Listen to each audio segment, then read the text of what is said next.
kick up a fuss when Jasper Sutton's childhood sweetheart once again takes my spot in the front passenger seat. Instead, I obediently head to the back seat to sit with his good friend, Jonathan Clayton. When we drive along a bumpy road, my knee brushes against Jonathan's toned thigh. I deliberately leave it there, and he doesn't move. We stop for a break at a rest area. Jasper's childhood sweetheart clings to him as they head to the restroom. As soon as the door is shut, Jonathan grabs the back of my neck and pulls me in for a kiss. As I descend into the throes of passion, I can't help thinking it's no wonder people like to cheat. When Jasper Sutton's childhood friend, Kimberly Jensen, once again took the passenger seat, I didn't argue or cause a scene. I simply turned around and opened the back door, only to pause in surprise. I didn't expect that Jonathan Clayton, someone as busy as he was, would join this short road trip. After quickly regaining my composure, I nodded at him with reserved politeness. Jonathan, wearing glasses and showing traces of fatigue on his face, lifted his eyelids to glance at me. He gave a slight nod in return before closing his eyes again. While fastening her seatbelt, Kimberly glanced back at me smugly, raising an eyebrow. Kathy, I get carsick, so I'm sitting in the front. Okay, Kimmy gets carsick. Be generous about it. Don't make a fuss over something so trivial all the time. I let out a soft laugh. Alright. Jasper seemed a little surprised but didn't say anything more because Kimberly had already shoved a half-eaten piece of bread into his mouth. This tastes bad. Help me finish it.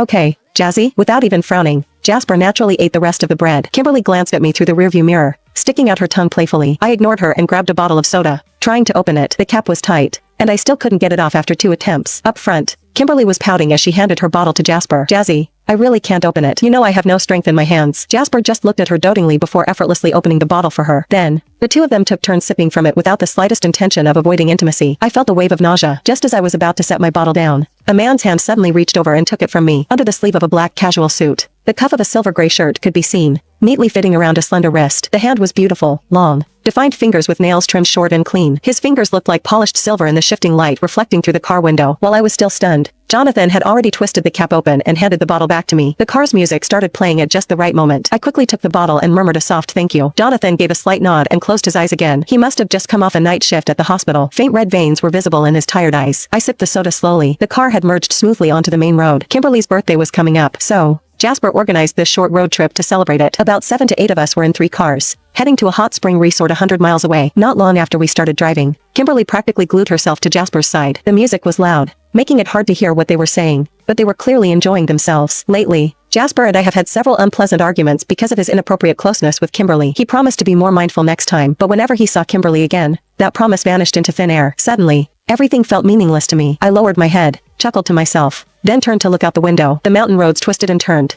with the occasional loose rock scattered along the path. As the car jolted, I couldn't help but lean to the side. My bare knee under my skirt brushed against Jonathan's thigh, pressed tightly against it. I wanted to move away instinctively, but then I noticed a faint reddish mark on Kimberly's neck. Even a fool could recognize it. A kiss mark. There was no need to guess who left it.